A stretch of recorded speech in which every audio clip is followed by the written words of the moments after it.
diçka tjetër.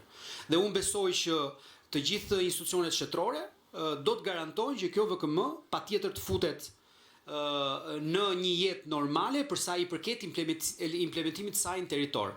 Nëse i referohemi kohës, unë do të thosha vetëm një gjë, kjo ka VKM-ja në vetvete ka marrë një fazë konsultimi të gjerë në të njëjtën kohë, ku bashkitë kanë qenë le themi aktor të rëndësishëm për sa i përket produktit final që ne kemi miratuar sot. Faleminderit. Përshëndetje. Sot në mbledhjen e qeverisë miratuam disa akte që të propozuara nga Ministria e Infrastrukturës dhe Energjisë, ku akti kryesor ku unë dua të ndalem është për rregullat e etiketimit të produkteve me ndikim në energji. Ky është një akt shumë i rëndësishëm sepse deri tani ne kemi patur rregullim të fragmentuar për sa i përket etiketimeve të produkteve me ndikim në energji. Çfarë jemi duke folur këtu për gjitha ato pajisje, le të themi, elektrike, të cilat kanë etiketimin sipas normave të Bashkimit Evropian, ku kategoria A është me ndikimin me tullet energjetik dhe pastaj vijon me poshtë. Kemi rreth 17 rregulla për sa i përket këtyre elementeve të etiketimit. Pse është i rëndësishëm ky akt? Sepse së pari i ofrojmë për herë të parë konsumatorit një çështje të integruar të gjithë ndikimeve në energji të produkteve dhe ai është i lirë që pastaj të bëj le të themi blerjen apo transaksionet përkatëse me informacionin e plot të çdo produkti në energji. Së dyti, patjetër duke bërë ne një informacion të tillë kemi mundësi që të ulim konsumin e energjisë elektrike sepse incentivojmë produktet që kanë ndikim me të ulët energjetik. Dhe së fundmi është një detyrim në kuadër të Bashkimit Evropian dhe jo vetëm aq, është në ato masa të cilat Ministria e Infrastrukturës dhe Energjisë i ka të parashikuar te plani i rritjes së Bashkimit Evropian, i cili ka për çdo akt apo për çdo plan të realizuar ka dhe mbështetjet përkatëse buxhetore. Ky hyn si akt në këtë plan masash të Bashkimit Evropian. Akti është shumë i detajuar, ka 17 rregulla dhe ka edhe gjithë listën e produkteve që përfshihen në detyrimin e etiketimit sipas standardeve të Bashkimit Evropian. Dhe së fundmi, akte tjera të cilat miratuam sot nga Ministria e Infrastrukturës dhe Energjisë ishte një listë shpronësime që japin vijshmëri tashmë investimeve aty ku kishte patur kufizime, ku një nga elementet ishte një stacion, le të themi krijimin e mundësive për në stacionin 400 kV në Fier, zgjerimin e korridorit të 8 që po ecën me ritme të këndshme dhe për sa i përket le të themi asetit të portit të ri të Porto Romanos, një kërkesë nga Autoriteti Portual Durrës. Faleminderit. Zoti Ministër, Denada Shkodrani, Radio Televizioni Shqiptar. Duke qenë se vijon të jetë i lartë çmimi i tregtimit të naftës në tregun me pakic, a ka pasur kërkesë nga shoqatat e transportit publik për rritje të çmimit të biletave të transportit publik dhe çfarë do të parashikojë qeveria si mas për të mos ndikuar tek qytetarët? Faleminderit. Po, faleminderit. Në fakt, jo më larg se para rreth 2 orësh, bashkë me ministrin e ekonomisë edhe kryetarin e Bashkisë së Tiranës, ne ishim jo këtu në një ambient shumë afër në takim me shoqatat e transportit interurban dhe urban. Patjetër që situata e krizës hidrokarbure dhe çmimeve hidrokarbure është një situatë që ne jemi duke ndjekur në shumë kujdes. Ju e dini që tashmë qeveria ka njoftuar disa plane masash ku i pari është ngritja e bordit të transparencës si dhe një nisëm për sa i përket elementit të akcizës me pas një çmimi të caktuar nëse rritet. Dhe në vazhdim të gjitha këtyre diskutimeve dhe masave ishte edhe takimi ditës sotme. Ne e dim që gjatë vitit 2022 janë marrë disa akte subvencioni për sa i përket shoqatave të transportit interurban dhe urban.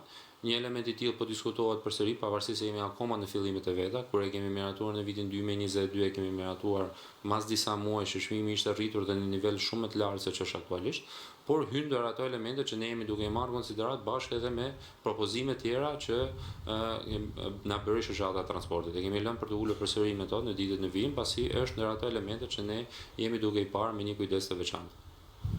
Greta Bullari, Klan News. Zoti Ministër, më herët gjatë ditës ju njoftuat edhe një marrëveshje mes OSHE-s dhe Bersh lidhur me financimin e nën stacionit të ri të Tiranës. Mund na jepni më shumë detaje lidhur me këtë projekt dhe cilat janë edhe investimet në vijim lidhur me ambicien e qeverisë shqiptare për të siguruar sovranitet energjetik deri në 2030. Faleminderit. Faleminderit. Në fakt do ndalesha pak më gjatë për sa i përket në stacionit të qendrës. Në stacionin e qendrës hyn dy rasetet tashmë më të rëndësishme për sa i përket sigurisë të furnizimit të qytetit të Tiranës. Ne kemi një në stacion në qendër i cili patjetër ka kapacitet të kufizuar dhe me ritmet e zhvillimit të qytetit të Tiranës edhe le të themi jetëgjatësia e tij është më e kufizuar. Tashmë ne jemi në faza shumë të avancuara kemi bërë nënshkrimin e amendimit të marrëveshjes së financimit me Bersh. Projekti është për ndërtimin e një stacioni të ri në qendër, i cili do jetë nën toksor, do jetë me 3 transformator, është ndër të vetmit në stacione nën toksore në rajon dhe në Europë. Pse? Pikërisht për shkak se jemi duke folur për qendrën e Tiranës dhe një nga elementet e rëndësishme ishte edhe ruajtja estetike së qytetit të Tiranës. OSHE është në faza shumë të avancuara të procesit, është mbyll procedura konkurruese, është në fazën e shpalljes së fituesit, i cili në gjithë të proces ndiqet edhe nga Banka Europiane për ndërtim dhe zhvillim. Jemi në fazat e avancuara të marrjes së lejes ndërtimit për të filluar me procesin e ndërtimit brenda shumë pak muajve. Ndërsa përsa i përket gjitha masave që janë duke u marrë për të krijuar atë që quhet sovraniteti energjetik, ka shumë elemente tashmë që janë nisur, por një nga elementet bazë patjetër është diversifikimi i portofolit të burimeve të rinovueshme, ku tashmë 10% e energjisë së prodhuar në vend vjen nga burimet rinovueshme fotovoltaike. Në ndryshim ku vetëm deri nga para 4 vitesh 100% ne vareshim nga hidro. Patjetër jemi duke marrë një plan masash për sa i përket linjave të transmetimit që sigurojnë edhe transmetimin e energjisë elektrike, po ecën shumë me ritme shumë të mira linja e Shqipërisë me Maqedoninë. Kemi projektin e lidhjes ndërmjet Shqipërisë dhe Italisë, pra një sër masash tashmë afatgjata të nisura që para 5 vitesh që po na çojnë drejt asaj që quhet sovraniteti, mbajtja e sovranitetit energjetik. Zoti Ministër, përshëndetje, Ergyes Gjençe, News 24. Ideologjikisht një parti e majtë, siç është dhe Partia Socialiste, ka në fokus mbrojtjen dhe mbështetjen e qytetarëve.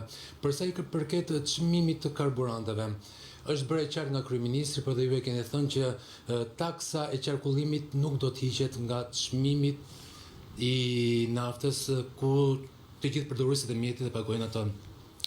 Por nuk mund të merret në konsiderat fakti që në këtë periudhë krize, derisa të përfundojë dhe lufta në lindjen e mesme, mund të kemi një reduktim, nuk e di, 30, 40, 50, 60% të taksës së qarkullimit deri kthimin eventual më pas përfundimit të luftës, me qëllim pikërisht mbrojtjen e konsumatorit, duke lehtësuar dhe çmimin e naftës. Faleminderit.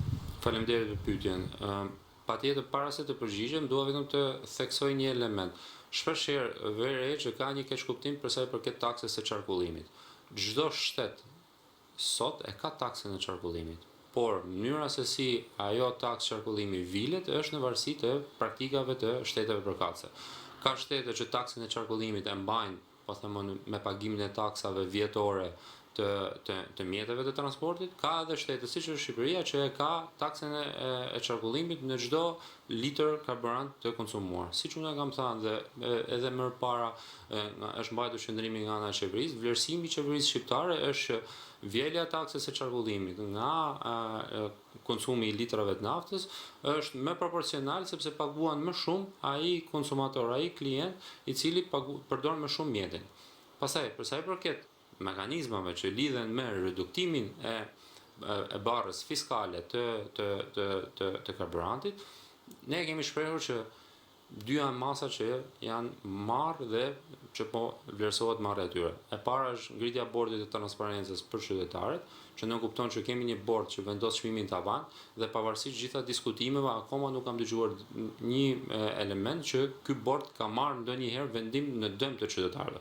Pra edhe sot çmimi është 218 lekë, në fakt mund të kishte hapësirë për një rritje me të lartë me 1 lekë, i cili nuk është mbledhur bordi dhe metodologjia përkatëse është shumë transparente. Për sa i përket implikimeve fiskale, qeveria her pas here ka mbajtur qëndrimin që implikimet fiskale nuk duhen prekur dhe sidomos në kohën e krizës. Megjithatë, i referohem ministrës së ekonomisë, e cila para disa javësh ka dalë dhe me një dalje publike, e cila ka referuar planin e qeverisë shqiptare për të shikuar uljen e taksës akcizës mbi rritjen e një çmimi të caktuar të karburantëve, i cili mes në dijenin time është në faza shumë të avancuara dhe pritet vlerësimi dhe shqyrtimi i tij.